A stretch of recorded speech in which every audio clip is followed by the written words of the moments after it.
What's up? This is Derek. Jamie Madrock. Man, this your man's Obi Trice. This is Ad-Lib. Yo, what up? This is Spesh1. This is Spesh K. Hard Rock's motherfucking Skot MC. Breaking Records. Breaking Records Radio out here. This is Breaking Records Radio. Check them out, man. What up? This is your bro Danny O, and right about now you tuned into Breaking Records Radio. People. Breaking Records Radio, and the place to be, you know what it is. We got a very, very special guest right now, and thank you very much for giving us the hospitality, letting us come by, do this at your spot. No problem, man. Thanks for coming through. I find the best interviews are always done when people are most comfortable, so I feel like where could you be more comfortable than your own place, right? At home. Exactly, Yes, brother. sir. But for the people who don't know who the veteran is, let the people know who Danny-O is. Wow. Danny, you know, it's funny, man. Been doing this for so long, and you get asked a question that simple. Yeah. Who is Danny-O? And to be honest, we could be here all day. Yes. Because, you know, who Danny-O was when I first came into the game, you know, dropping Dear Hip Hop, my first single, which most people know me by. You know, I just say fierce MC, you know, hungriest MC in the game, killer lyricist, you know, battle rapper. Yeah. And today, the answer to that question would be like proud father of Melina. You know what I'm saying? Yeah. And then so much that goes with that, and sort of balancing like being this MC and continuing to work in this industry, in this country, and being a father and paying the bills and all of that stuff.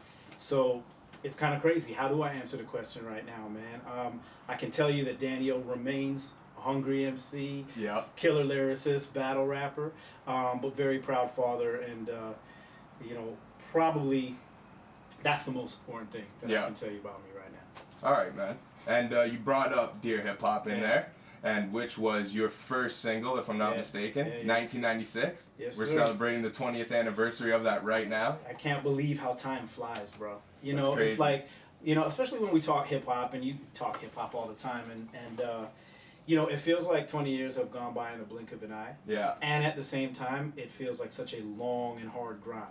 You know, when Dear Hip Hop dropped, first of all, it was on Rap Essentials Volume 1. Yeah. It was a compilation album. As far as I'm concerned, it was a monumental record in Canadian hip-hop history because it had the likes of Rascals and Choclair, Ghetto Concept, Cardinal. I mean, it was a dope compilation. Dear Hip Hop was on it. It was never really an official single per se. Yeah. But it did have a video, and we toured, and it became what people call the classic. So I'm very proud of it. But, you know, it's crazy that in the past 20 years, man, maintaining a career in this industry has come with so many different ups and downs, and I got stories upon stories, but it's like, dude, a snap of a finger and it's 20 years later. Yeah. So it's really crazy, man. But I'm happy to be still here doing it, obviously, and celebrating what people have called a classic. I'm very appreciative of the love that it's been getting. And it was produced by Scam as well, right? Yeah, man. What has Scam been up to?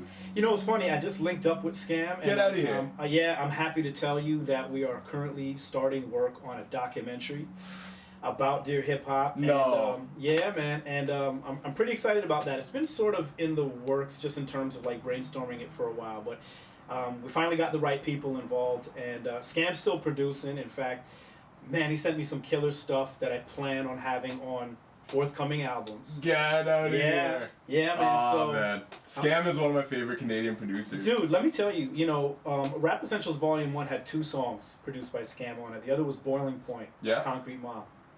That was the beat I wanted. Get out of here. Oh, yeah. I wanted that beat so bad. And he's like, you know, gave it to Concrete Mob. And I love Boiling Point, killer record. But it's kind of funny how things went down because, you know, I would have gone for that one. Yeah. And so, you know, the way Dear Hip Hop came about, man, is I was like, I started working with Scam. I was 17 years old.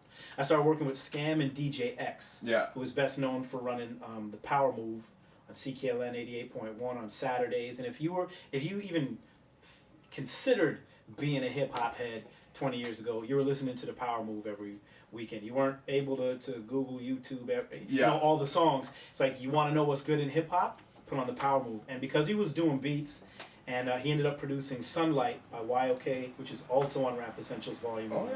And YOK is part of Monolith, that's my family. So we were working with both of them, Scam and X, and it just so happened that 2 beats that Scam had done for me, one called Dear Hip Hop, one called Constipated, a track about just wanting to drop my shit. Yeah. All right? We went into the studio with Frankenstein, so shouts to Frank. to record that in December of '95, man. And I don't know, sort of the rest is history in terms of that being the first single that I ever put out. Because my manager at the time, when we got the opportunity to be on Rap Essentials Volume 1, we were contemplating which of the 2 tracks we're going to use. Yeah. Dear Hip Hop or Constipated. Constipated, by the way, is on the Dear Hip Hop album. So Yeah. you can peep it. And originally chose Constipated because he liked it better. And then thought, you know what, let's lead with Dear Hip Hop because Constipated is a stronger track. So we'll follow it up with the stronger track and show that you keep building it. So it's kind of crazy, right? Because it has this whole classic thing to it. I wonder where my career would have gone had I chosen Constipated, a song that likened dropping songs to taking a dump. Yeah. You know, versus the love letter to hip hop. No kidding, yeah. Thank God we made that choice, obviously. No kidding, eh? Yeah, so Scam obviously is still doing it. He is part of the documentary, and I'm excited about working with him again after 20 years and doing new music. So Oh, that's amazing. yeah, hold tight for it. And you said, sorry, who was the group that you said ended up getting the Concrete Boiling Mob. Point? And Yeah. that's actually funny because I just interviewed Royce the 5'9" last week, Okay. and when I was interviewing him, Premier is one of my favorite producers, course. so of course I was picking his brain about Primo, Yeah. and he brought up the fact that my friend was the first beat he had bought off Preem, and then he went to go to the studio. Preem was supposed to make him a beat. Yeah. While he's there, he's like, just hold up, I'm just finishing up this thing for Capone Noriega. Right. And it was boom. And Royce is Okay. like, no, I want this. That- he's like, yeah. does Nori know about this? And he's like, well, no. No. He's like, but it's for them, it's for them. And Right. Royce is like, come on, man. And I guess he's like, Preem was kind of effing with me by that point, so Right. we switched it up. But it's like, just kind of a similar story, That's like how dope. your first landmark song Yeah. could have that quickly off your choice, you know what I Yeah. mean? Like, I love stories like that too because it just goes to show you how some classics or some masterpieces are not flukes but Yeah. crazy circumstances. it's almost like the universe lines that stuff yeah, up. yeah, because you can't imagine that record without Royce on it. Exactly. You know what I'm saying? That's the same with Dear Hip Hop without Well, Danny on it. I'll flip another crazy story about Dear Hip Hop. There is a piano riff, a sample from Ramsey Lewis's "The Look of Love" on it. That's what made me fall in love with the beat, was the piano. And when I wrote the lyrics, I came back then we were doing all pre-production before the studio. I don't know if Okay. a lot of current artists know what I'm talking about. Like we would arrange the track, dropouts, whatever, Yeah. chorus, verse, chorus. So then you're not wasting studio time. Not wasting studio Yeah. time. You gotta pay for studio time. Yeah. And I worked a job so I could pay for studio time. Anyways, it was valuable to us to use that time wisely. So the point is, when I arranged it, I went to Scams, dropped the verses over the beat just so he could hear it, and he told me I was off. I was rhyming to the piano. I don't know how to make sense of this today. No, yeah, but I I was get you. rhyming to the piano and not the drums. And he goes, "You're not hitting the one." Yeah. And I'm like, "Fuck you talking about, man?" Like, I was so, I was like confused and I was getting agitated and stuff. I was like, "Dude, you know what? Forget it. I don't want this beat." Straight up. And I'm like, I can't. He's like, no, Scam. So he convinced me, like, don't relax, Dan. You can get it. Trust me. And by today's standards, like, I can't imagine rhyming on it any differently. But at the time, I was still getting my footing, so to speak, on. I mean, I teach it now.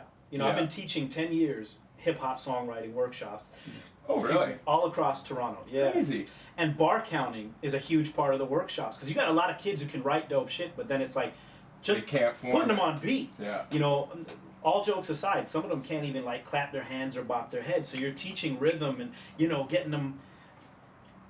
I had rhythm. I had been rhyming already, but that particular beat had weirded me out. So without Scam's encouragement, I might have dashed the whole Oh, song. man. Yeah. That's crazy. How's that for? Where would Daniel be without Dear Hip Hop? Where do you still think you'd be in a similar situation as you are now? I can't imagine it because it's not just because of Dear Hip Hop, but it's because of what Beat Factory did with Rap Essentials. Yeah. And I have to not just tip my cat. I owe a debt of gratitude to everybody who's part of Beat Factory. You know, shouts to Ivan Berry, Dwayne Watson, Jonathan Ramos, because again, they selected the song for the album. I was lucky enough to have shot a video for it, got a grant to shoot it. We Yeah. did that. So shouts to companies called Rage at the time. You know, Dwayne Crichton, Michael P. Douglas, Allison Duke. I got to shout out all these people because of the album and the video and then the tour with Shaw Claire and YLK. That's what really put Danny O on. Yeah. Dear Hip Hop happened to be the launching pad to allow me to do it. Would I have had the opportunity with a different song? Maybe. I don't know. Who knows? You can't rewind time. How would people have taken to a different song like a Constipated? Yeah. I have no idea. But who knows where I'd be without it, because, you know, I the other day I was calling Dear Hip Hop the gift and the curse, because in 20 years I've put out a gang of music, you know, mixtapes, you know, 4 albums, tons of singles, That's tons one of thing. You features. stayed very busy. Like, I've done my best, and it's been hard. Like, I haven't even been as busy as I'd like, to be honest. You know, there's been some time between records, and I've, you know, worked on the songwriting, teaching, acting, and other things as well. But, you know, with respect to my career, it always comes back to Dear Hip Hop. Doesn't matter how much shit I've done, Dear Hip Hop. So sometimes I'm like, oh, you know, there was a short period of time where, like, I took it out of my live sets. oh really? Worst mistake ever, because that's what people want. Yeah. So, you know, I've certainly become, you know, very proud of it, especially as it ages, and here we are talking about 20 years. Yeah. You know, and my new manager, Nick Bambro of Smart, big respect to him, he hollered at me, he was like, you know, we got to do something special. You know, I was thinking about it and stuff, and so, you know, as you know, we started this crowdfunding initiative. Yeah. Because what we're going to be doing, in addition to the documentary I told you about, is a deluxe album. So not only are we remastering the album, which has never had an official release like on CD or digital. Yeah. It's never had an official release, just the vinyl. And we're going to be adding new tracks in the vein of that 90s boom bap hip hop. Including a lot of features that I'm very proud of that I don't want to mention yet, but throw out some of your favorite MCs from Toronto, MCs from the album, legends and all, who have said that they're going to take part, and I'm excited about that. Oh, so snap. To me, this is sort of the, I don't know, commemoration that Dear Hip Hop sort of deserves. Thank you to the fans who have helped me to believe that it deserves that. You know, they call it the iconic track and classic and all of that stuff. So, yeah, we got stuff planned to celebrate. Oh, man, that's dope. Yeah. And when do you guys plan on dropping the documentary? It'll probably be out in the new year. Yep. In November. You guys are just starting to work on it now? You know, I mean, the brainstorming and everything has been going on for a while. Like, people who are going to take part in it, interviewees and stuff. Yeah. So we're planning this as meticulously as possible, because at first it was going to be like a mini doc, and then we thought, you know, not to say this is what's going to happen with it, but we're talking about like make people to go to Netflix to check it out type of quality documentary, you know, and we figure if we're going to do it, let's do it right. Let's let it stand in history as something that really, because what we want to do and what I want to do is, it's not just a documentary about a song, you know, it really covers the fact that Toronto has a very rich hip-hop history. I was just going to say, it's a landmark in Toronto hip-hop history, which is very undocumented. Yeah, and I think there's more to it than just the song. There's like all the art, you know, we've already mentioned a bunch of names. Yeah. There's a lot of people involved in what goes on here. So from my influences, the Maestro Fresh Wesses and Big Kishes of the world who influenced me to do this to begin with, to, you know, everything that happened before Dear Hip Hop, after it came out, its so-called legacy, my career, you know, it's bigger than a song. And I owe my career and success to so many people. And that's really what I want to have come across in the doc, and have people go, even if you've never heard of me, or you're somebody, you know, not from Canada, you can watch it and go, damn, there's like a lot going on. And it's been going on for a long time. To me, that's important. I agree with you. And actually, when I've interviewed a lot of different Toronto artists like Carlito Brigante and Chris Got Rocks and Mike Boogie, and that's a common theme that happens in a lot of interviews with the OGs from the city. They'll start bringing up stuff, and you're like, what? I know. What? All of those dudes you mentioned were there from the day. Yeah. Like, Carlito Brigante was Be Cool at the time, and he was part of this clique called Simply Majestic, which I got sort of part of as a 14-year-old coming off of an Electric Circus contest that I won. I was going to ask you about that. Yeah, and then I met Chris because the next time I was on Electric Circus, he was there as a member of Self Defense, Oh yeah. And hosted this sort of freestyle thing. I'm telling you, we all go back. We've all been putting in work. See, it's crazy. It's nuts, man. And that's one thing I was actually, we'll go right Sure. back on point in a second, but that's actually on a side note. One thing Yeah, I yeah. want to do through interviewing different Toronto artists, Yeah. over time start to get some of these stories out and then do follow-up interviews with each artist. And I'd like to eventually like put something together, whether a book or like even just Totally, something, man. but like maybe like a monthly article for like a hip-hop mag or something, but something that just kind of describes the history That's dope. of Toronto Because the stories hip-hop. all weave together. Yeah. You know, you interview Gel. I call him Gel. Chris Yeah. Scott Rocks. That's Really? how long I've known him, and Oh, that's what he crazy. was called. To this day, I'll say Gel. Like, his story is gonna cross into mine, Yeah. cross into Carlito's and Wes and everybody else, because as huge as Toronto is, it's small and that Tight like, circle we all of know music, each other. If you hip hop, you know each other, and we've crossed paths and we've been in the studio, been on the same stage. So definitely. I mean, yeah, they all bleed into each other somehow. So that'd be really cool. Yeah, man, that's an eventual goal. I feel you. Definitely. Yeah. But I'd like to bring it back then. With that said, Sure. the 1991, you won the rap-off contest at Electric Circus. Yeah. How important do you feel like that has been to your 20+ year career as a hip hop artist? I think it's huge because it represents my foray into hip hop. Yeah. How did I start? Battling, winning a contest. The name of the record was Can't Test Me. Yeah. It was my attempt at being Big Daddy Kane, right? Who was my all-time favorite. I'm pretty sure I've seen the footage of that one too. Yeah, it's on YouTube. Yeah. I've seen that Both one. Electric Circuses are on YouTube. Yeah. Including that. And, you know, I can't speak for every other MC from my era and from the current era, but I can tell you that when I got into it, it was all about being the best. You know, my reasoning for rhyming was I'm the best rapper alive. Yeah. You know, so my whole attitude, like I can tell you because I remember it clearly. My dude Lindo P, who I was performing with, I was actually just part of gonna Partners in Rhyme, bring that up. he was yeah. a DJ, and I knew him as a DJ before all the shit he done as a reggae artist. I'm like, you know, he's a DJ, and he was older than me. Saw me at elementary school birthday parties that he would DJ, and because I would rap at these parties, took a liking to me. He was like, yo man, I gotta bring you to my crib, and he had 2 turntables, and he would mix, you know, like records back and forth Yep. to create an instrumental. I would rhyme over it. That's how we submitted the tape, okay, to Electric Circus.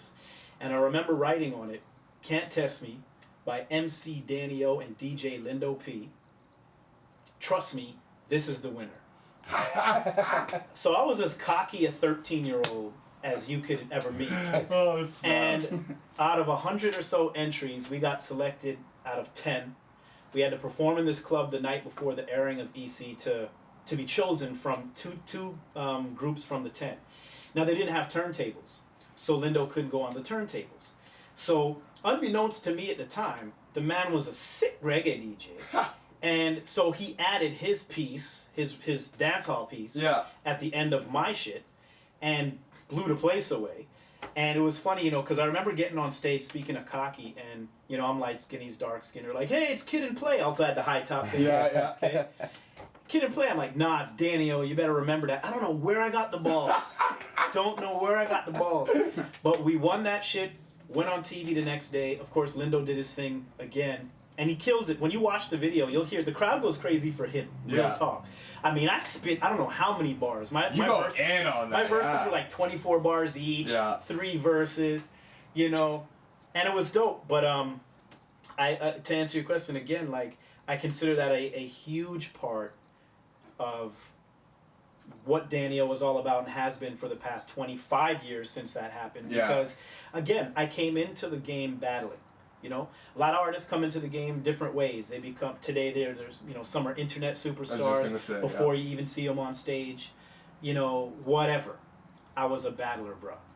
And so, to me, it really carved the path for, like, what I hoped was for, you know, how people would take me in. And I'm very thankful that those who do appreciate my work will put me in the category of top lyricists and all of that. Yeah. Because that's what I got into it for. Word up. And you got the rap group, the Monolith. Yeah. There's 10 members in there? Yeah, the number keeps fluctuating because, you know, when we started as a crew, so this is a cool question because it sort of segues out of Electric Circus. I was in elementary school. Yeah.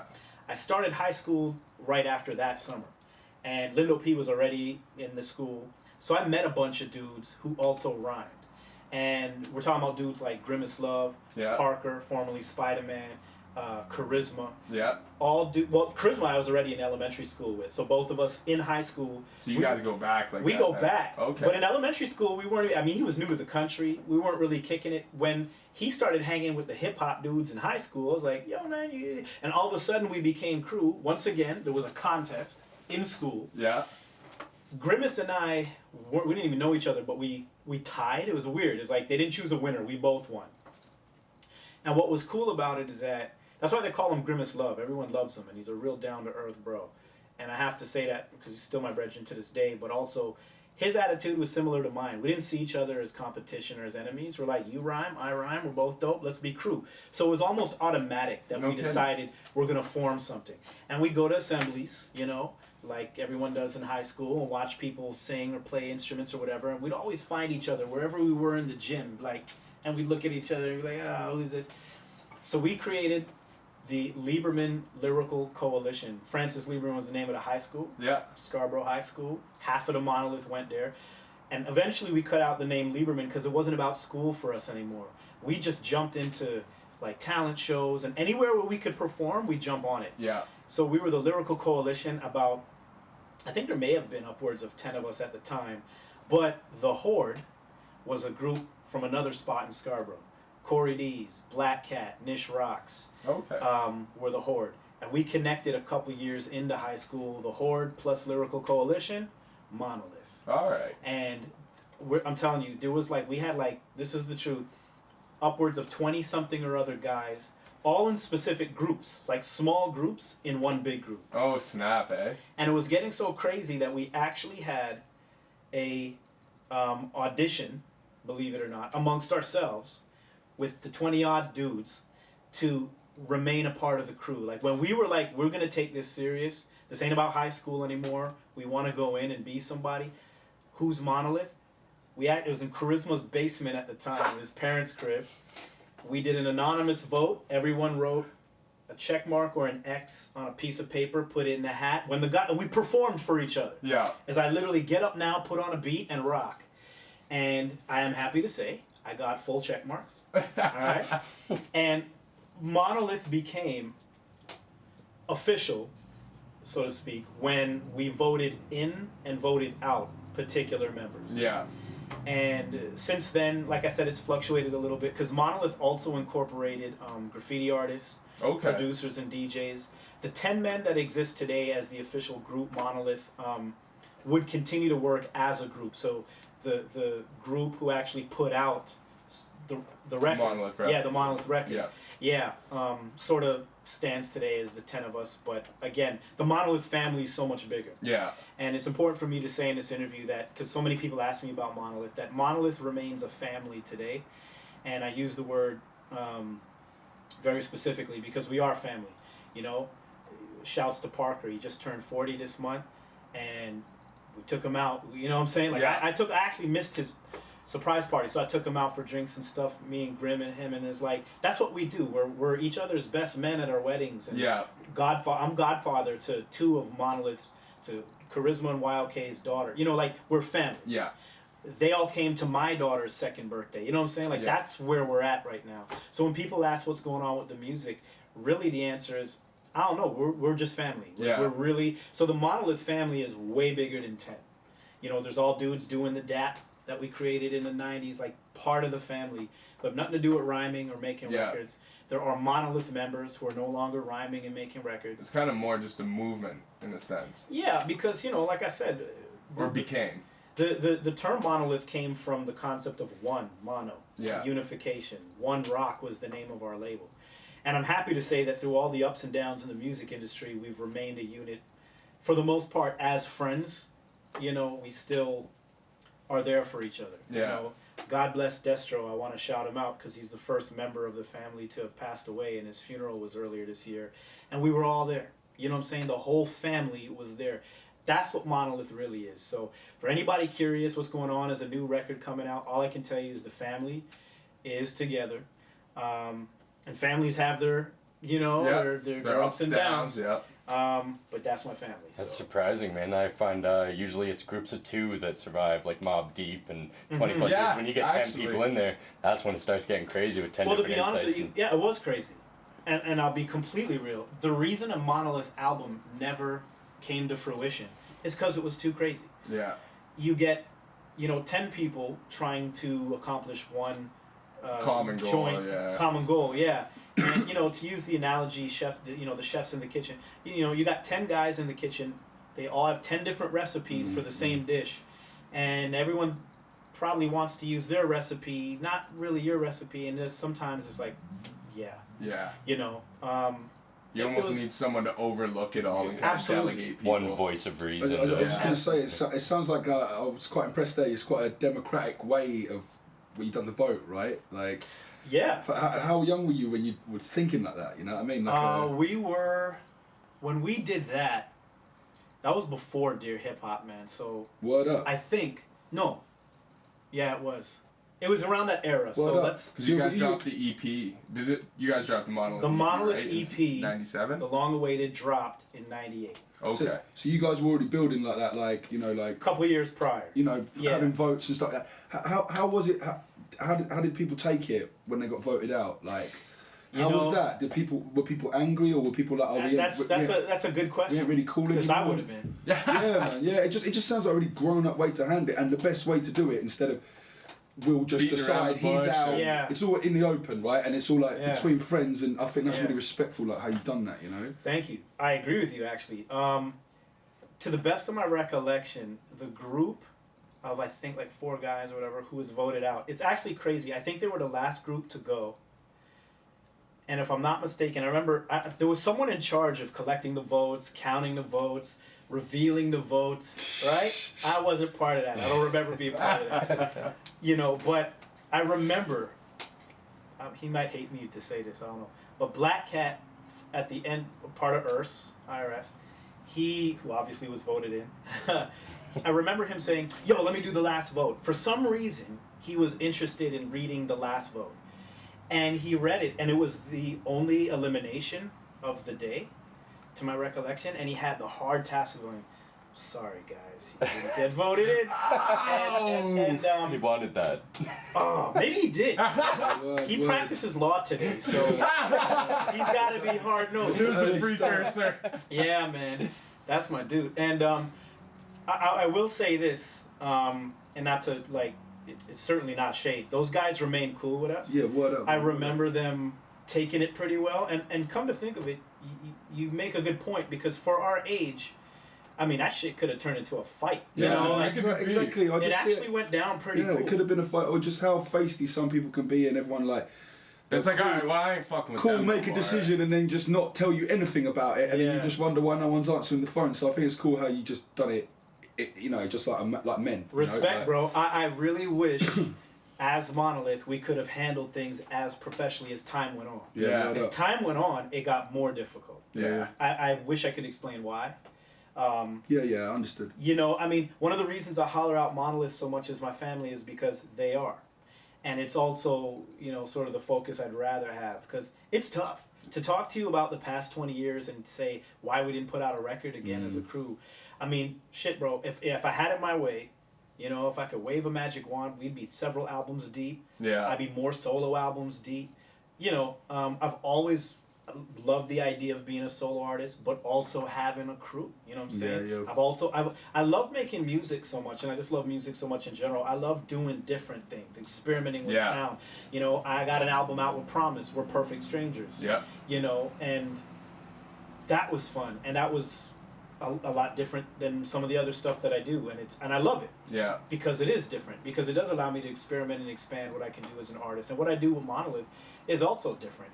People called us the Canadian Wu-Tang, and it had that harder edge sound, and I'm obviously biased, but I still believe that Monolith possesses some of the craziest MCs and producers who's ever lived, not in Canada, in the world. Yeah. And it does bother me that the world will really never know. There are tracks, dudes, oh my God. It's one of them hidden chambers, right? Oh, It's in the vaults. it's painful sometimes. Yeah, if I could well, play the joints Yeah. that we've done that never came out. Where are they cooking? Are they on DAT tapes like that? You know what, man? I mean, some of the dudes must have them somewhere. I mean, I know I had them some on tape a long time ago. Even in recent years, too, we tried to do some stuff again. Shouts to Landscape, who actually made it happen through his own solo project called Return to the Classics, where he got all the Monolith MCs to do a different track. So it's not like we've never worked again together. Yeah. But getting everyone on board for a whole project is a little And there's killer joints, bro, out there. I feel like you're hiding a Northern Touch from us. Dude, I mean, yeah. Actually, speaking of Northern Touch. Yeah. I like chilling. Monday Night Raw watching.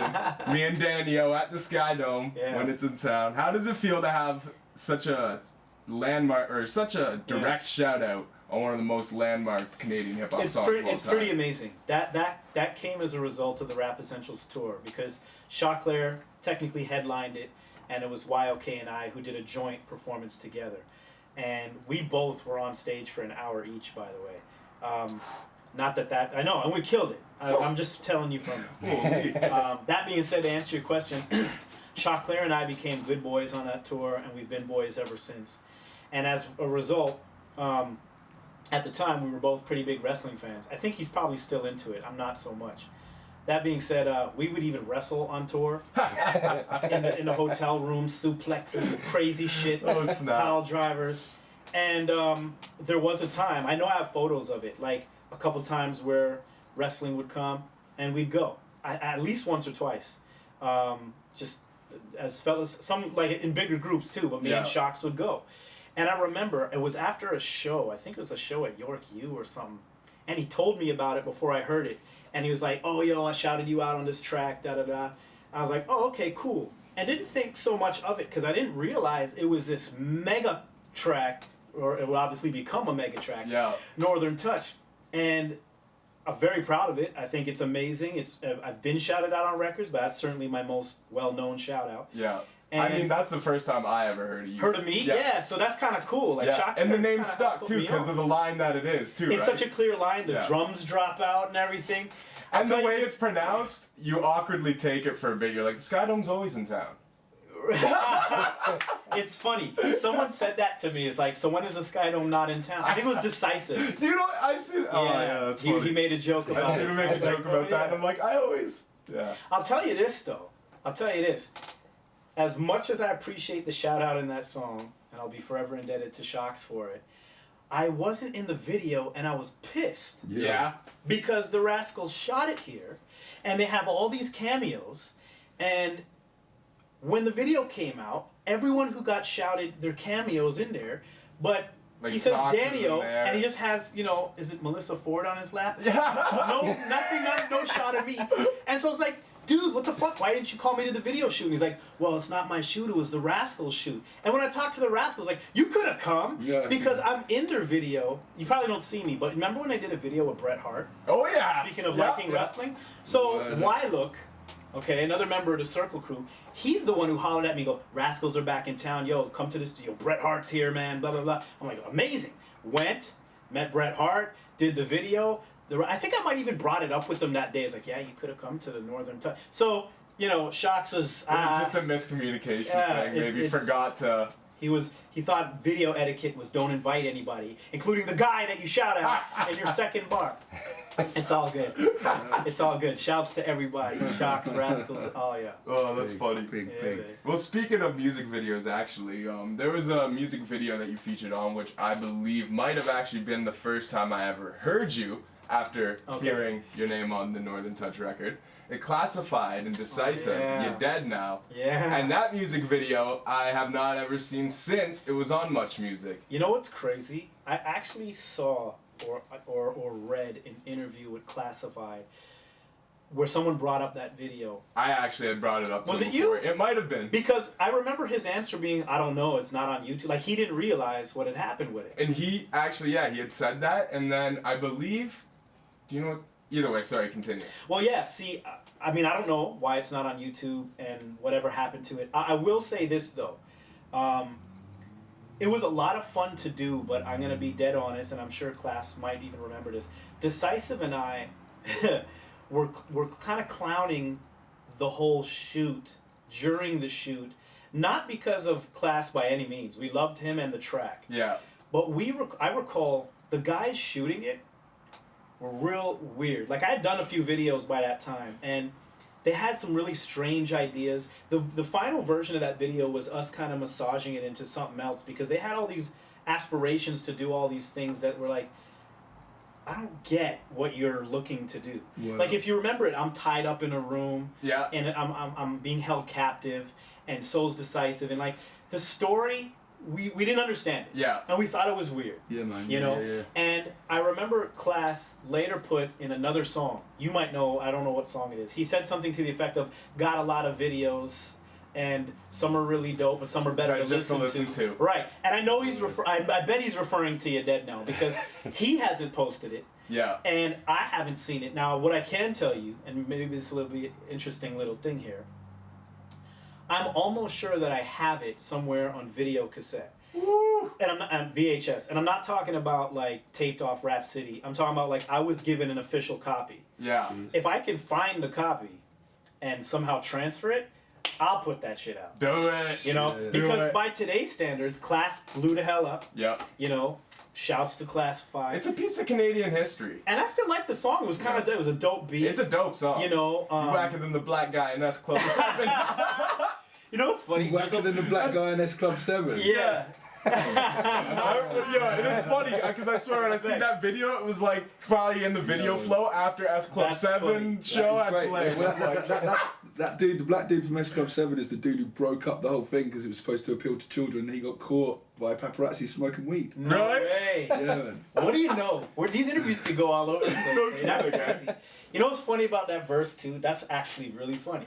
Thanks for one of my favorite compliments is when someone can quote a line, and I appreciate. Yeah, we did the You know the research, line? Yeah. That's cool. I forgot about that one because I remember S Club 7 being the lame group. Oh, yeah. And then I'm yeah. like, this black dude sticks out like a sore thumb, and I put it in the verse. Yeah. That was one thing Yeah. that caught me. That's like, so funny, good. bro. That That's is funny. so good. That That's I so remember good. though that someone, fuck, all these memories coming back.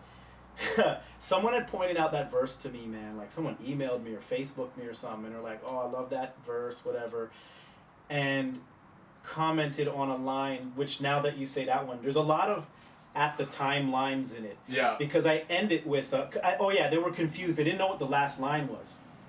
And the last line was, "I'll survive longer than Kucha and Ogakor." Yeah. And Kucha, do you know what I'm talking about? No, I don't even know that. Kucha and Ogakor happen to be the names of the teams on the second season of Survivor. Oh, And that's the year it came out. So I said, "I'll survive longer than Kucha and Ogakor," figuring Survivor's popular enough for people to get it. Yeah. Well, here we are all these years later, and there's been so many seasons of Survivor. Admittedly, I'm still a fan. But so many team names I couldn't possibly remember. So by today's standards, you might listen to that record and go, "Who's S Club 7? Yeah. Kucha and Ogakor? What the Yeah. fuck's this guy talking Yeah. about?" Yeah. Anyways. But those are my favorite kind of bars because then It takes research, man. well, it does, and like I'm not even I know some dudes who are like opposite of me, and when they catch a bar they don't get, they're automatically looking it up to find out. I what love it that means. about. See, I yeah. don't. I rather catch it in life. You know what I, I mean? get you, I wonder the line, and I'll always wonder. But then once somebody else brings up like whatever those names were, if someone were to happen to be talking about that, I'm gonna be like, "That's what Danny was talking about." You know what I Yeah. mean? And like. It's kind of cool because You have those occurrences like every week in life. You kind of like the way it hits you sometimes makes the verse that much dope. it does. There has Makes been you things appreciate it I more. can't think off the top of my head. I know De La Soul. They're one of my favorite groups ever. Like, especially Pasta News has certain lines that I'll catch it years later. Yeah. I'm like, oh my god. So yeah, I get you. And that's my How favorite you- part how about you hip catch hop it. is kind of the mystery behind it and just kind of how it I agree, you know, man. I've always from sampling to the lyrics to Totally. everything. I've always championed hip hop as being the lone musical genre that crams in more lyrics than any other form of music. And in those lyrics, you can learn so much. Yeah. Like from the innuendo to the metaphor to facts Yeah. to the history. There's things that I've Just learned references. because it was in a hip hop record So much. that I've researched. Like unlike you, I tend to like take out my phone and Google something immediately. Yeah. I mean, I was doing it earlier today. I was watching a Family Guy rerun, and Brian made a cut. He was trying to pick up this girl by pretending he was a magician, and he says, "Oh, you know, I'm a regular Doug Henning," and I didn't know who he was talking about. So I looked him up, Canadian magician. Oh shit. And he made this joke about having AIDS, but he didn't have AIDS. He had liver cancer. And all of a sudden, I'm researching this guy. Yeah. Because Family Guy is a reference-heavy show. Oh yeah. And that's one of the reasons I love it so much, because it kind of reminds me of hip-hop in the way that it sparks stuff that maybe I don't know that I want to know more about. Anyway, I agree with you. Hip-hop's so dope for that. Definitely. And so we're going to move it on a little bit from here. But I did want to ask, when you did Perfect Strangers with Promise, you guys had a song called Work to Do, which a version of that song that wasn't allowed to make the album featured a very young Aubrey Graham, Mr. Drake on it. Yeah, man. What was it like working with Drake? Even if it was a very young Drake. That's the joke. I never did. No? No, Promise did. Okay. Promise is, let me tell you something about Promise, my cousin Promise. I have so much respect for Promise, man. He is a consummate grinder. And at the time, he still is, but at the time, you know, like MySpace was a little bigger. We're going back at least 6 years now. Yeah. Yep. And he would, he has Montel Jordan on his first album. He's actually on his latest EP. He just connects, he connects with people. Online, very humble, very professional. And he has features upon features upon features. Perfect Strangers album has Wordsworth on it. Yeah. You know, we did a remix of that track with Prince Poe. And like, some of my heroes, because Promise got in contact with him, and it has love from all these people. And he was just, I'm like, what is your secret? He's like, yo, you just partakes in conversations with them online and just does his professional networking. Yeah. You know? So he didn't have to do a hell of a lot of networking with Drake per se, because Promise has long done like extra work, and he's been an extra in Degrassi, so he knew when Drake was on Degrassi. And what a lot of people don't realize is that Drake was rhyming while he was on Degrassi, but no one knew him as this rhymer. He was an actor on the show. Yeah. And they got in the studio together. Promise has been in the studio with a lot of people, but they happened to record a bunch of tracks before he became, you know, the superstar he is now. So when I started working with Promise, he informed me of it. Drake was still on his way up. He was making moves, of course, but he's like, you know, I got a few records with Drake in it, and a lot of records that we did were stuff that Promise had started already. And some of it, Work to Do was one of them, was like, yeah, I like this joint, I'll jump on it. And he goes, yeah, it might be kind of cool, because, you know, we'll just throw it out there, and, you know, Drake's blowing up now, so let's let people check out this track with Drake in it that we're on. Yeah. And it was kind of smart, because it did get a lot of online love, and we had no intentions of using it on the album. And this dude, I gotta shout him out, Miles Steffen, from Nebraska, I believe. A kid got a hold of the joint, loved it, put up a guitar solo online, just uploaded his guitar solo on YouTube to Work to Do because he liked the track. Really, eh? That's amazing. About a year or two later, when we're trying to wrap this album up, Promise is like, what about Work to Do? I'm like, well, can't do Work to Do, we're not going to use Drake. He goes, yeah, but we'll take Drake out. I go, okay, but we're looking at a song that barely lasts 2 minutes when you take Drake out.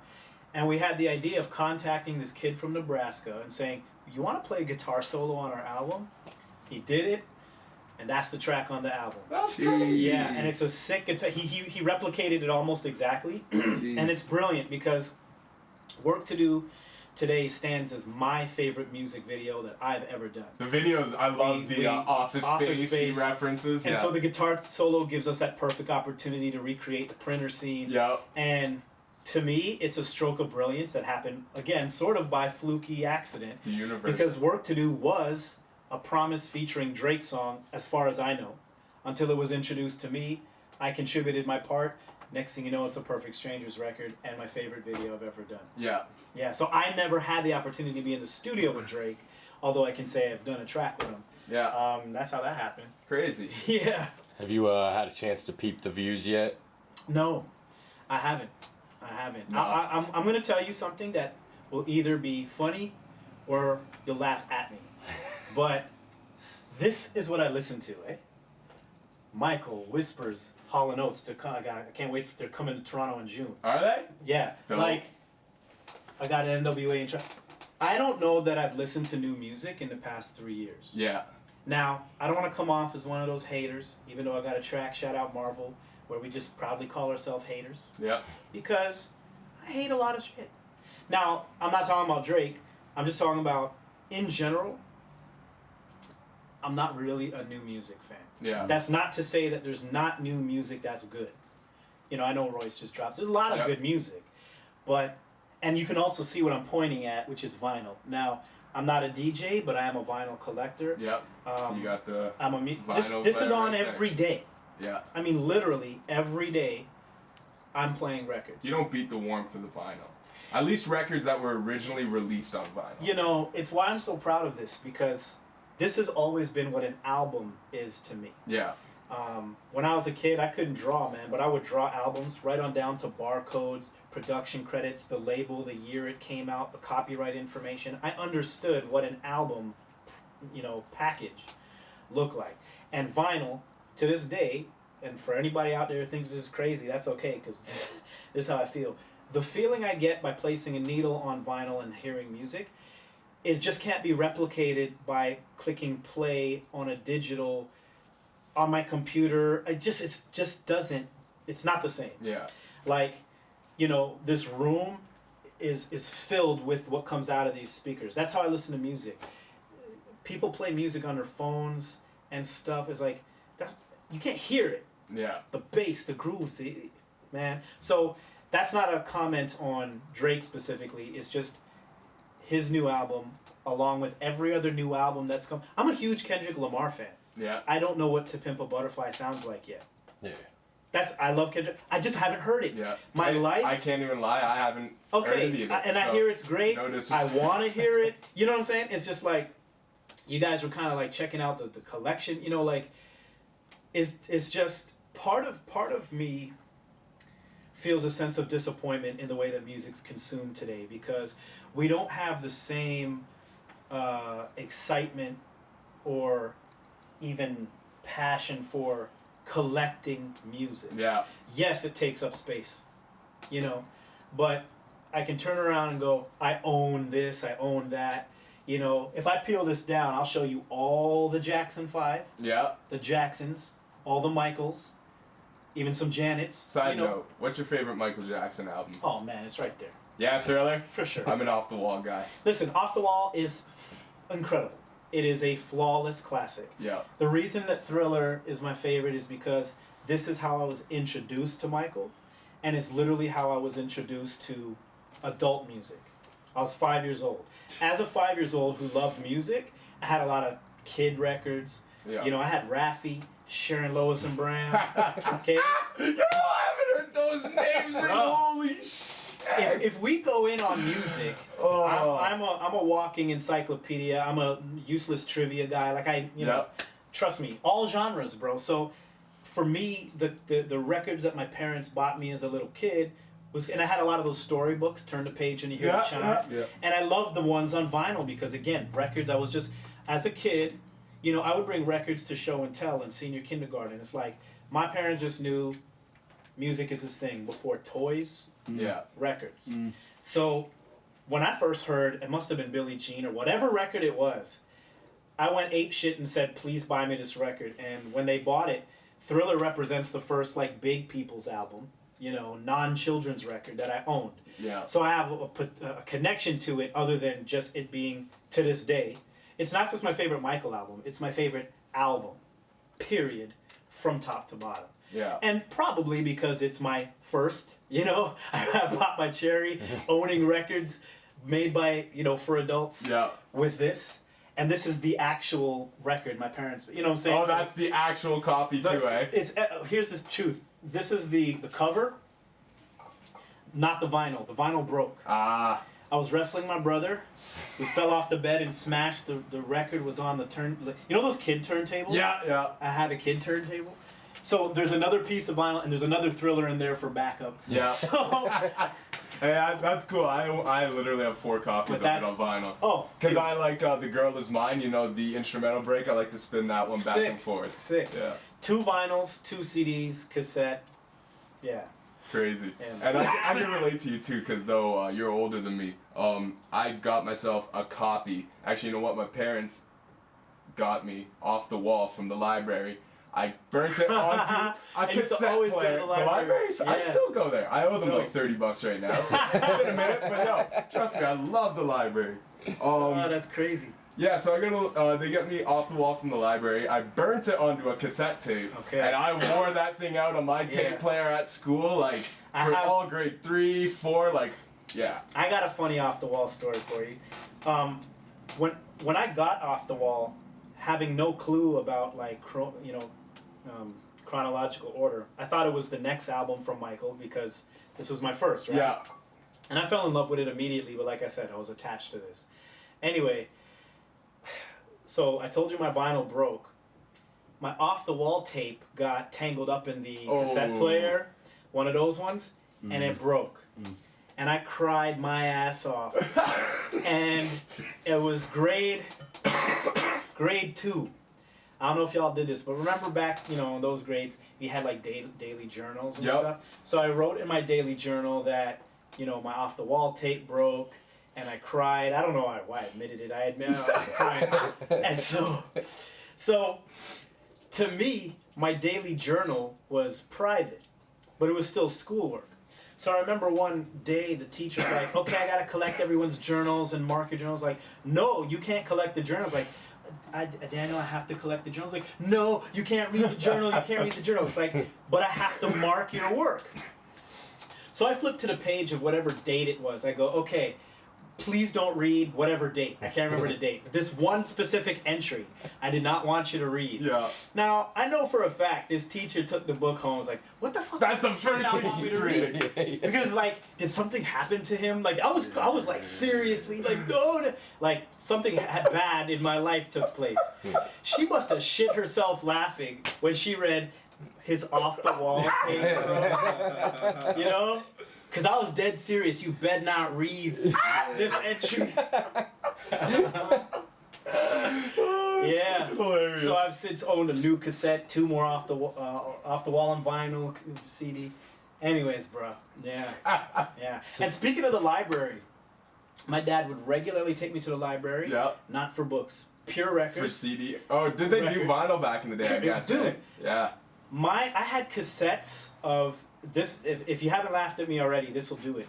I called the cassettes. I had my own collection called From the Library. Oh yeah. Part 1, Part 2. I had like maybe 11 tapes of From the Library because it was just records I borrowed from the library, and I would tape whatever songs I liked. And That's dope. when I talk about tape, man, this is what makes me feel old. It's not the 20 years of dear hip hop. It's like it's remembering putting a cassette player up to the speaker, Yeah. pressing record, and making sure everyone in the house was warned. Because you gotta be quiet or your voice is gonna be on the tape. When they open the door, Kelly. Dude, Reggie, Mom. exactly. My I childhood, forgot about that shit, man. Until you said that. Like. my childhood was opening my bedroom door and going, Mom, Dad, I'm taping. So they knew. Do you remember when you had to burn over tapes and tape over the holes on the top because you ran out of tape? Oh, So you You tape over the hole. Yeah. you're burning over your old tapes. You're like, Dude. I don't listen to this no more. I'm even reminding myself of this shit. I didn't think about this when you guys came to interview me. I was just like, wow, yeah, that's so. I mean, crazy. to be honest, there's certain parts about consuming music that I haven't let go of. I certainly don't burn you call it burning, but Yeah. dubbing tapes. Yeah. We don't do that anymore. But I've never lost my fervor for vinyl or owning an album Yeah. that I can physically hold and go, I have this. I like to be able to read the credits and Yeah. everything. Yeah. So- the whole package. So yeah, there's just been a lot of, because of the way music's consumed, if I don't have it, I haven't heard it.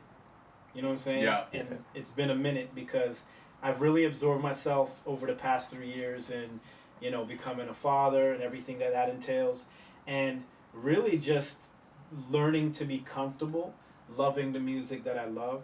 Because I think especially as an artist, some of us get pigeonholed into being outdated or old school or even haters because of our tastes in music. Yeah. And I don't hate on shit. I don't like whack shit. Yeah. But there's a lot of old whack shit. Yeah. There's a lot of new There's been whack whack shit. shit forever. So I don't hate on nothing unless I think it's whack. It's just that I happen to consume music a certain way. yeah.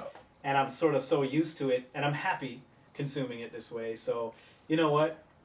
I'll get some music sent to me that I'll eventually, I guess, download and check. Yeah. But that's why I haven't heard a lot of new shit.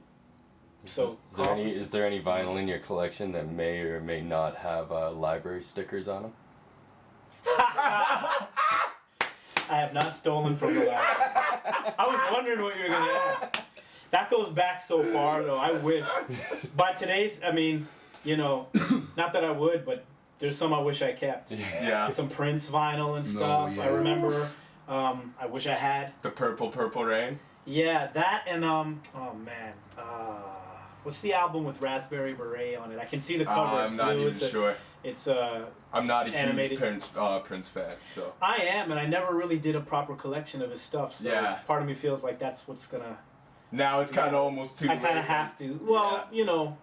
You're gonna just be paying for it now. That's Yeah, the thing. 'Cause yeah. But that's sought okay. after. That's how the music was meant to Yeah. be consumed. So anyway. On that, actually, what are your thoughts about the Once Upon a Time in Shaolin? How the Wu-Tang did that and the whole Martin Shkreli? You know. Oh, I'll be honest with you. I don't know a lot about that. Yeah. I heard about that and then saw a video, and I'll be perfectly honest, you'd have to answer that question and let me know what you think, because I'm still confused. Yeah. I don't know who this dude is, but I'm like, who's this jabroni ass? That's a wrestling term. Yeah. Like, who's this? Who is this guy? Yeah. No, it's Quick Just some nutshell. pharma- it's Some like a setup, man. pharmaceutical. It seems like a setup. It seems like a mad He's- setup. That's just one of the strangest I've been things. following He's just got a lot of money when he's into pharmaceuticals. He Right. bought the rights to the AIDS medication or whatever. Yeah, and then he raised Yeah. the price, but there's a lot of controversy heard on that. that because Yeah. he raised it to like $780 a pill or something Overnight. But I did hear that people on low budget, they have a program for that to assist people that can't afford that. So if that's true, then he's making money off the people with money, which I'm okay Which is kind with. of the. But I'm a huge Wu which is head, and I kind of hate the what he's original doing with How, the how album. does so. Wu-Tang even come into this? They Yeah, they auctioned off auctioned the it. album One of a Kind. Yeah. He was the only one who had the money. I guess And he- $2 million he paid for it. He told them in meetings with RZA he was a Wu-Tang fan, but then basically ever since he bought it, he's done nothing but like disrespect Wu-Tang. Yeah, and putting his car or drinks the- on using it as a The thing is, coaster and they Really? used, room and- starting shit with they used the Ghostface. producer who was one dude from Where does he get the Silver Rings. I know. Silver Rings. Yeah, it's a guy called Silver Rings. So it's not like I think he's just they're this- dealing with someone who's been involved with the Wu since the early ages, but he's not African American from Staten Island. They're Okay. dealing with someone who's half Dutch, half. He's just a Moroccan. Wu affiliate. Really. So it just seems like they've been kind of infiltrated a little bit, and it's been led astray. I think. That's just bizarre to me. He's got Yeah. they got Cher on that album. I'd love to hear that, Joe. Really? Whew. Yeah. So you're saying he's not releasing it? He's No, not actually I think allowed. there's The only way supposedly he's- an 88-year copyright on it. unless he puts it out for free, right? I believe so, but after investing $2 million, Andy's a known prick. I wouldn't count If on you it were for really free. that smart, you could figure out ways though. You could throw events, play it for people, make money off charging I don't people think- admission. See, but if Look, he was man. charging money based off of that, they True. would Yeah, know. they- I don't know how keep tight knit the contract. copyright is, but I would assume it's pretty serious for $2 million. That's a very Yeah. bizarre story. I do like RZA's thoughts on it, that it's exclusive, it's a piece of art, Right. but at the same time, if you got a worldwide fan base, don't limit That's it to one one of the asshole. weirdest stories I've ever heard. Yeah, it is. And you didn't even strange, have to right? tell me it, because when up at I own this AIDS medication and I'm gonna fuck him. Yeah. Like, you're one of the worst human beings ever. Yeah, What are yeah, you yeah. talking about? I don't care if it's the rich or the poor that has it. Like that is one disease. Like that's like someone having the cure for cancer in a pill, and then Bro, let me tell you something that probably has nothing to do with the questions you're gonna ask me, but I'm just to let people know, and I'm gonna sort of vocalize my sort of views on sort of the world. I don't even consider them political views per se, but you know, some people have asked me this because I've sort of sloughed off a bit, but I've gone on a lot of anti-Trump rants on Facebook and stuff like that. Yep. My worldwide perspective is that, and to me it's pretty simple, we're all human beings, and if you really actually have any belief in God at all, you don't even have to have a belief in God. A lot of atheists think this way. We're all human beings, so we should all treat each other as equals. Exactly. And there's certain things in this world that I believe are human rights. And healthcare, to me, is one of them. Yeah. There should never be a situation where you're sick or injured, but you can't afford to get better. I think that's fucked up. Yeah. As a human being, I feel like you just need to get the help you should get, period. Regardless of race and, you know, your economic standing and shit. So the idea that there's even the concept of pay for this or die Yeah. is sickening to me. Yeah. You know, it's sickening to me, and it's amazing how many. And I know that we're talking about two different things here when I bring up Trump. It's just that many supporters of right-wing politics seem to also be Bible thumpers, and it boggles my mind. Yeah. Because any follower of Jesus Christ would know to treat others as you would, have them treat you. But that's not what the fuck they do, bro. No. You either belong to our group or we don't want anything to do with you, and you don't deserve the same rights we have. And that goes through, sexual orientation, race, whether you were born in this country or not. It's sick to me. Yeah. Or even To treat any other human being in a way that you wouldn't want to be treated. And I just wanted to say that. Yeah. That's Even when I was walking to link up with Maloney, I walked by a church, and it by Eastern, and it said, whatever, you get eternal life in heaven or whatever. But it didn't stop there. It said, or you could not, and you feel the wrath of whatever. Right. Really, say the first part, that's fine. You're entitled to that. The second part, trying to condemn people who are not into that, why push it that extra? And that's why I'm not religious. Yeah. I'm gonna say this. I'm a believer, but I don't believe in religion.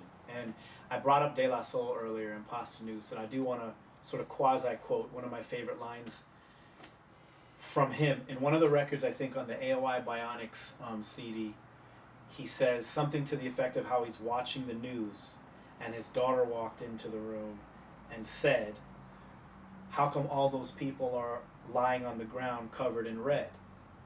And his response was, "Because they were looking for God, but found religion instead." And I get chills to this day. That actually. Yeah, it gives me goosebumps. Holy smokes. Yeah. What song is that? I've mean, never actually heard the whole album. I mean, All Good is on there and stuff, right? No, All Good's on the one previous. Okay. Jeez, which song is it? Held Down featuring CeeLo. Maybe? I feel like I should find this out for you. I know which ones it isn't. It could be a song called Held Down. Actually, I believe it is. Held Down featuring CeeLo. And it's Found Religion instead, right? Yeah. Dude, if it doesn't happen to be that song, I can use it by quote. I believe that's the one. Wonders of Google. Yeah. I'll check it out for you, man. And Dope. Held Down. Anyways. Yeah, that's actually. Your first question That's was cool, who is Mike. Danny O. That's part of who Danny O is, man. Yeah. So yeah, I don't know where that came from. No word, man. It's good. It's good stuff. And actually, before I do move on with anything else, you're probably getting close on time too. But I believe Maxwell, didn't you want to touch up while we were on the topic of Drake? Yeah, most definitely, man. I just wanted to say big up on the Hotline Bling cover. And Oh, thank you, man. No one brings that up. Yo, It's dope, man. Oh, respect. we What did you think on that? postponed the interview. I was ill, but I saw all your music and how much was there when Kelly sent me the link, and I was like, I can't do the interview. I need a couple of months to listen to all his albums, because that is cool. I don't just want to what I mean, what you're saying with the vinyl. I don't just want to Google you and then hit your top 3 tunes and then think I can come and interview an artist who's got a 20-year career. That's dope. So anyway, the one that did come up on YouTube where I was like, that's a bit different, was the Hotline Bling cover. Yeah. And I know a lot of the heads are feeling it, obviously, you know what I mean? We're all hardcore rappers, but I love that tune. A lot of the man them feel that tune. Thank you. And I was listening to the whole thing and I didn't know if you were going to drop a verse. I was kind of wondering where it was going. So I just wanted to ask you why you chose that tune to do a cover, and can you tell us a little bit about the singing aspect of Danny O as an artist? Absolutely. Yo, thank you. Welcome. And thank you for asking that question, because And it's hot, it's current, right? That's a big record that's out now. Absolutely. Great question, and I appreciate you asking again, because I don't think I've been asked that. And my relationship with Drake is interesting. This one might make you laugh, but here we are talking about 20 years in the game, right? Light-skinned guy, name begins with D, 5 letters. There's all these weird parallels, right? If you watch the, we talked about Work to Do. If you watch the Work to Do video, we pay a little homage to Drake. I see him with the He's the employee of the month. Yeah. And there's a photo of me online in front of that picture. It's just Drake smiling, and I take a picture smiling, and it's like, oh, the similarities are crazy. And it's like, Drake is living the life that, not just me, every rapper from Toronto ever has wanted to be where Drake is, right? Yeah. And some people have taken the approach to hate him because he's done what they wish they could do. And some have taken the approach, and I would put myself in this category of, I'm not the biggest fan of everything you do. I'm not. Yeah. But some of the shit you do is dope. And I like to. I love him as a rapper, a Raptors ambassador, as an actor, and Saturday Night Live. I follow stuff like that because, I act as well, and I'm like, talented. And you're a huge sports enthusiast. Crazy sports fan. That's where I gotta go. To beat the Raptors game. Oh, snap. Snap. So to me, when Hotline Bling came out, I'm gonna tell you the truth. It's a good question. I want to give a good answer. What up? When I saw the video first, and I was anticipating not liking it. I was anticipating like, what's this? I was the same. I've seen all the dance moves. And by the time that song was done, I was like, yo. Yeah. Because there's a part of me, and I explained this already to y'all, like, I'm all Michael. Yeah. I'm about the whispers. I'm about Sade, Bob Marley, Hall & Oates. Like, I'm geeked for this Hall & Oates concert. Yeah. So, as much as I'm the dear hip-hop guy, as much as I could go toe-to-toe with any hip-hop record, verse, line, when it came out, hip-hop guy, I'm a music guy. I love soul, funk, disco, reggae, R&B. I love it all. So to me, Hotline Bling was really dope because it sounded like it had that soul. I later found out that the record he sampled was called Why Can't We Live Together? Yeah. Which was a record that Sade ended up covering on her first album. Oh. So, I thought there's something about it. Might as well do this. Can I do this? Yep. Might as well, right? This is not the original record, but I'm gonna play it for you anyways. Do it. When I heard Hotline Bling, I said, there's something about this song. There's something about this song, man, that I really dig. It's not just like, I think Drake sounds kind of soulful on it, but there's something about the beat that's reminding me of something, and I couldn't put my finger on it. And the original record was sampled, so this is not the original record. This is Sade's a cover version of the original. But tell me if you don't hear Hotline Bling a little bit. Alright? Ha!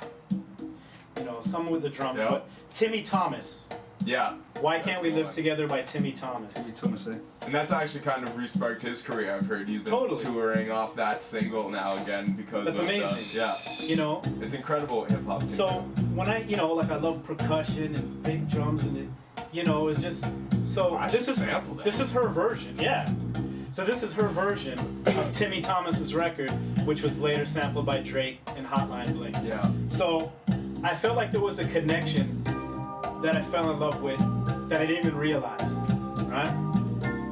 And Timmy Thomas's record has a long intro too. That's like it's the Hotline Bling. Yeah. Just a that's funky, right. soulful, Yeah. So, Like I almost wouldn't be surprised if they sampled this as well for different parts. You know what I mean? I think I might have. On one of my earlier records, I know I sampled some Sade. Yeah. That's nice. But to get into why I chose to sing it, she's gonna start singing in a sec. She's still one of the greatest. Like, I love Sade, man, as you can see.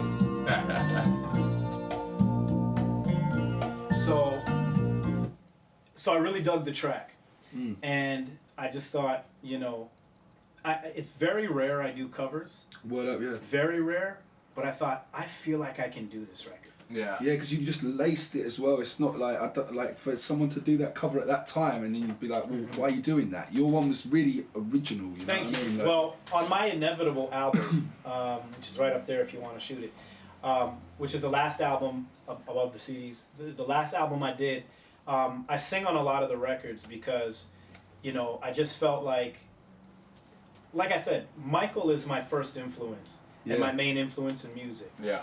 Now, by no means do I claim to be a Michael Jackson, but to love soul and funk, disco, R&B, reggae, to have that as my background, to me, hip-hop, when it first came about, was all about taking those genres and recreating it into something new. Yeah. And so it's always been a part of me. If you listen to Dear Hip Hop, you'll hear me singing. In the chorus, you can hear Dear Hip Hop. So people are like, oh, you started singing when they heard this album. And I'm like, go listen to Dear Hip Hop. Yeah. This was just my album of saying, I'm going to put it a little bit more in the forefront and show that I can do it. Yeah. Mos Def has been doing this kind of stuff and blah, blah, blah. And now Drake, the dude from Toronto, the other light-skinned guy who everybody seems to love. So I said, shit, I can do a Drake record, and this is the one. And so what I felt I did was I put a different soulful spin on it.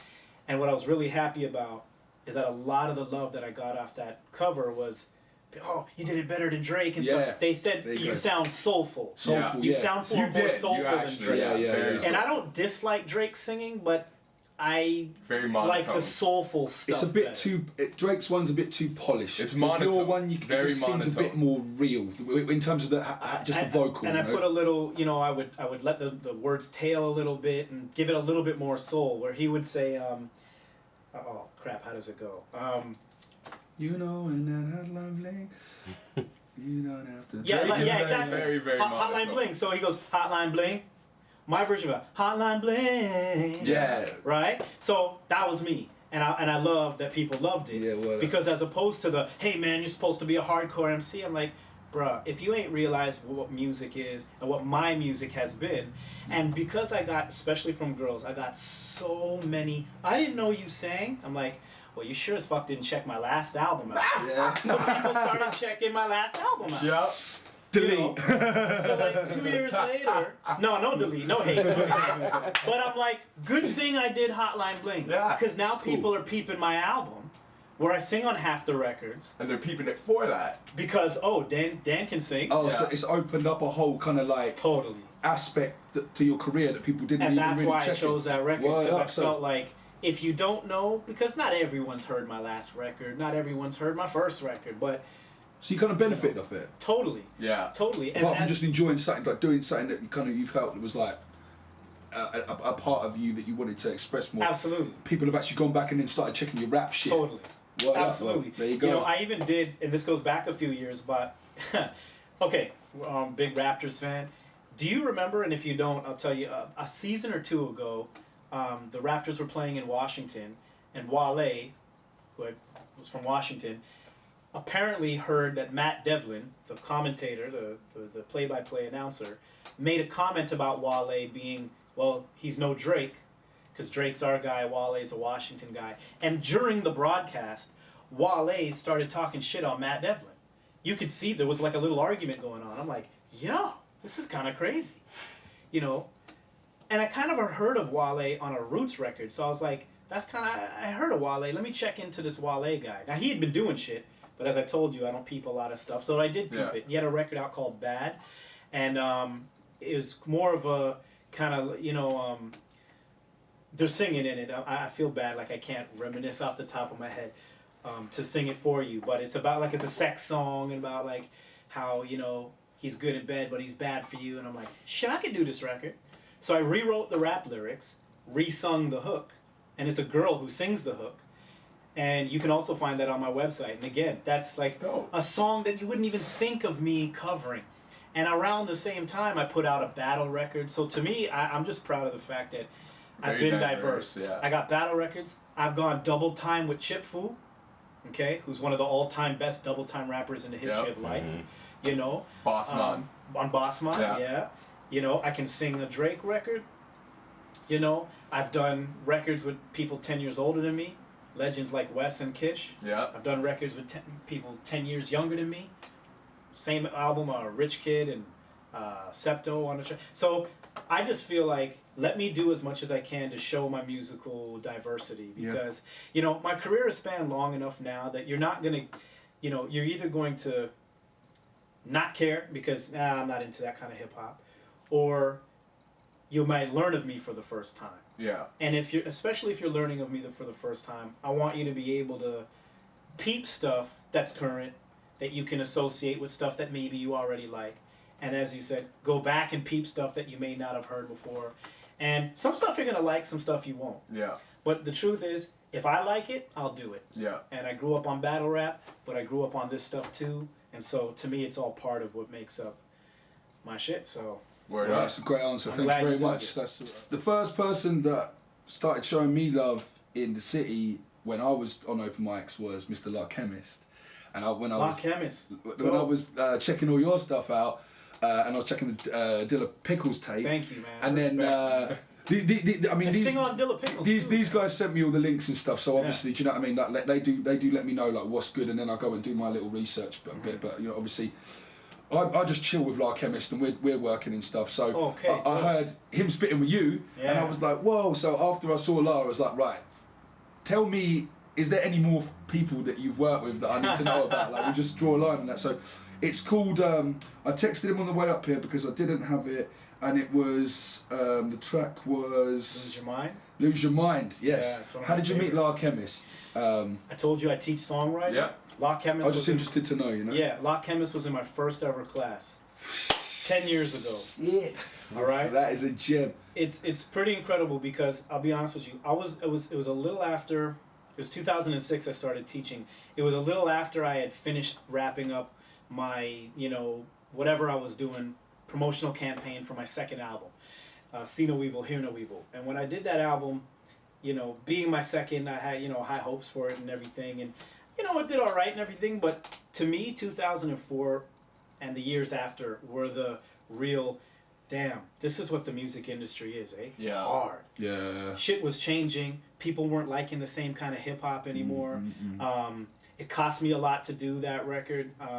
I had by this time I had graduated university and had to find a job not in my field just to pay back my OSAP loans, my you know. Yep. And man, it was sort of a tough time for me, and I was like, dude, I kind of almost semi-retired. Actually, I do a follow-up CD. It's not an official album. Call it a mixtape called Speak No Evil, and it was subtitled The Last of Danny O. Because I was like, I'm done, man. Hip-hop sucks now. People like bullshit. You know, I'm just tired. I've spent money that I didn't make back. Yeah. You know, I'm tired of this.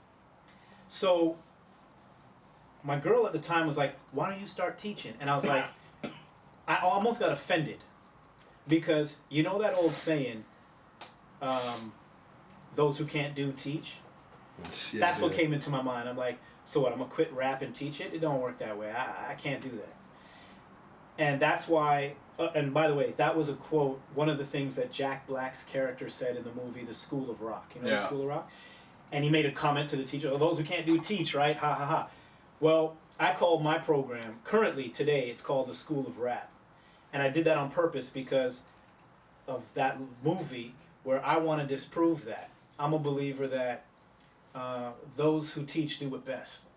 And I wouldn't teach it if I wasn't still doing it. And I tell my students that, like, this is not just, it's not in schools only. It's like arts programs, after school programs, community centers. Yeah. I've taught in a jail.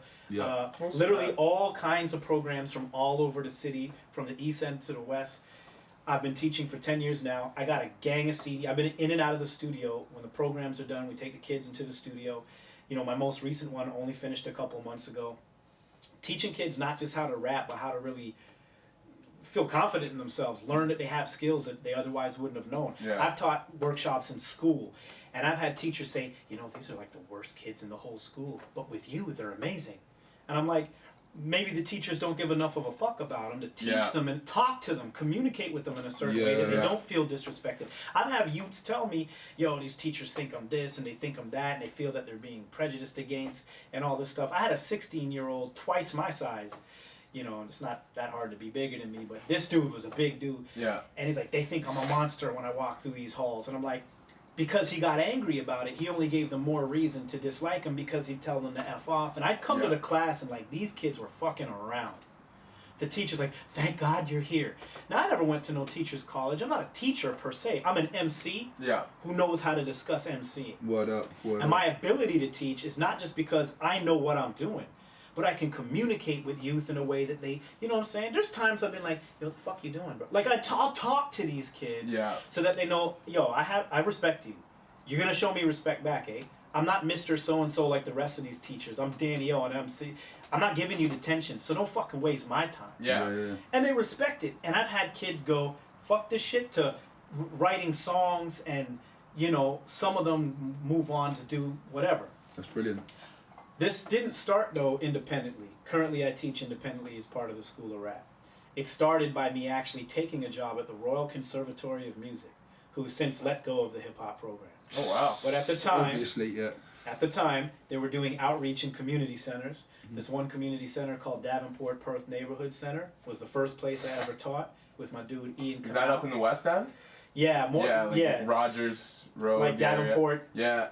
Davenport area, like it's more. Yeah, I west. work near there. Yeah. Yeah, Chemist was part of that first ever. Let me flip this for you guys. Are gonna flip, just because it shouts to Chemist, man. Still. Yeah, because I just want to put him on blast because that's my boy. Yeah, he's my boy He's too, looking so after me, so I'm I gonna just shout him. wondered the connection because I'm really interested. Like this is all the work I've done with youth. Oh snap! Okay, so if we go back 10 years, I met Chemist, like I said, in my workshop. And the reason he's on Dilla Pickles is because not everybody I teach, has aspirations of going on to be like, an artist or whatever. But he did, and he's also, Chemist, so like he's a down-to-earth dude, real cool guy. They used to call him old school because he's kind of old school. He likes Dilla, and he likes all the stuff that I like. And it's like, the first project I ever did with youth is called Artistic Effusion. And there's Chemist right there in the middle. Did he call himself Chemist? Lyrical chemist. Yeah, lyrical chemist. So yeah, this is 10 years old, bro. And Oh crazy. my god, yo, that is great. trips me out. That's so good. So snap a pic to show him. he must have this. My contributions to hip hop, and if anything, I want to at least leave you with this. My contributions to hip hop, and I appreciate guys like y'all, like interviewing me and taking an interest in what I do. It's the reason I keep doing it.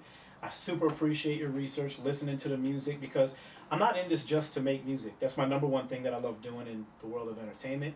And, I feel like I'm great at it, and I've been here 20 plus years because of that, and because I've been getting support. But I don't think it would mean as much to me if I wasn't able to help hip hop and music itself continue to grow in this city and this country. And Chemist is one of the dudes. LIU, Conwell and Slick Mason, part of the same community center. Yep. They're on my last album. Yep. Dice Ailes is another artist I've worked with who's on my EP Immortal. So a lot of these kids are now my contemporaries. Yeah. They're my proteges, so to speak, but I put them on my records. That's so the dope. same way, I would have wanted that. Yeah. I've wanted to work with Maestro since, I first heard of him. Yeah. Super big fan.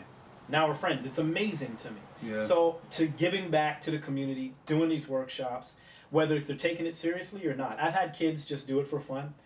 No problem. Yeah. Get a better appreciation for hip hop, learn a little bit about bar counting, rhyming, freestyling, all that stuff. And some of them who go on, and now, as you know, Chemist got his own mixtapes, LIU's put out a couple albums. Yeah. Like, these dudes are putting in work.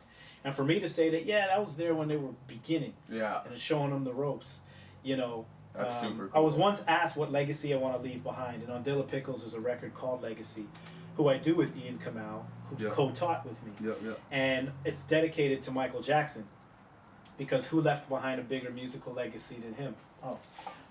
And so, to me, the legacy I want to leave behind is like, not just, again, I said it was the gifts and the curse, not just Dear Hip Hop, you know what I'm saying? I want people to be like, yo, dude went in, record after record. If you give my record, I would much rather people listen to my records and say they hate them, versus going, whatever for that dude, he never blew up. Have you listened to my shit to Yeah. have an opinion? At least give me an opinion. Yeah. Because if you think it's whack, cool. You heard it to give me that opinion. Yeah.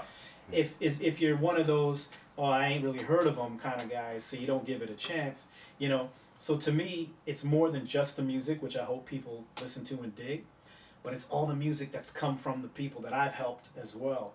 So youth in these programs, all the artists that I've worked with, I just love making music. I love helping others do the same. And so I'm thankful for the opportunity to continue doing it. Yeah. So with that, I sort of want to cap it on, we are celebrating 20 years of Dear Hip Hop. You can go to dearhiphop.com and do exactly what I just finished telling you I try to help people do. Become part of the project. MCs can download the Dear Hip Hop instrumental and record their own Dear Hip Hop verse and send it in for an opportunity to be on the album. Really? Whoa. Producers can download the Dear Hip Hop acapella, recently recorded. Because on that, I don't even have it. Yeah. Snap. So I re-recorded the acapella. Producers can download it, create your own Dear Hip Hop remix, send it in for an opportunity for it to be on the new album. That's amazing. I want people who've never put out a record before, to maybe people who have some success, that's cool, but I want to give an opportunity to whoever is down. Bring the fire, dopest lyrics, dopest beats, get on the album. That's dope. And there's a crowdfunding initiative as well. So anybody out there who wants to get in on the perks, the Dear Hip Hop album, between the CD, digital download, shirts, hoodies, and a gang of other stuff, by donating now, you can go to dearhiphop.com and click on the Indiegogo link. And we have been raising funds for the past couple of weeks, and I appreciate everybody who's already shown their support. Anyone else who wants to show support, I appreciate it. You can get the whole Daniel discography. Tons of stuff you can get early. Yeah. And then we'll get eventually when it comes out. Because that's what it's all about. I wouldn't do this if there wasn't fans, so I do need the fan support. Yep. And that is how I'm celebrating 20 years of everything we talked about today. And so, yes, again, shouts to everybody showing their support and keep bringing it my way. I appreciate it. That's what keeps me going. Word up, man. Yes, sir. Oh yeah, I think that's about it for our time, so I'm going to ask the final wrap-up question. Okay. You're familiar with Mortal Kombat Yeah. and the finishing moves? Oh, yeah. So, if your Fantastic. musical style could be turned into a Mortal Kombat finishing move, what would it do to your opponent? Wow. That's a brilliant question. I'll probably have to go with decapitation. You know what I'm saying? Like, we started talking about my foray into music was winning a contest on Electric Circus. The name of the song is Can't Test Me. That's been my attitude, In every record I write, I'm no longer this teenager. And this album is full of like, can't wait to drop a record, I'm the best rhymer, how come I don't have a record out kind of raps, Yeah. Now, father of a 2-year-old, I've got like so much more life experience 20 years later to rap about. But I still have the same attitude, is I'm battling on every record. Still if I make a love song, if I write a song about my daughter, if I'm talking about, even Perfect Strangers where we took some, different approaches to different songs. There's still bars, there's still metaphors, those sequences of how the structures are set up. Thank you, sir. Yeah. That's There's still lyricism there. So when it comes to, if I spit anything, that has to be at the helm of it, like rhyme structure's on point. As a real MC, that's been my attitude towards myself and how I want to present myself. So I'm always going for the head, man. I'm cutting heads off, So that's my fatality right there. All right, man. Well, thank you very much for your time. We appreciate it very much. I appreciate it, man. Big shouts to everything that you're doing. Big shouts to Maximum FM, and Breaking Records, because without you guys and what it is you do, artists like me don't have the ability to get this type of shine, recognition, appreciation. I told you I grew up listening to college radio. Yeah. This is the new version of college radio, the internet, blogs, all of that stuff, man. And real heads. Yeah. Who know the music, love the music, do the research, peep it, and try to spread it. Because it's not like mainstream media is doing that for us. No. So trust me. That's the issue. I appreciate it. Breaking fucking records radio.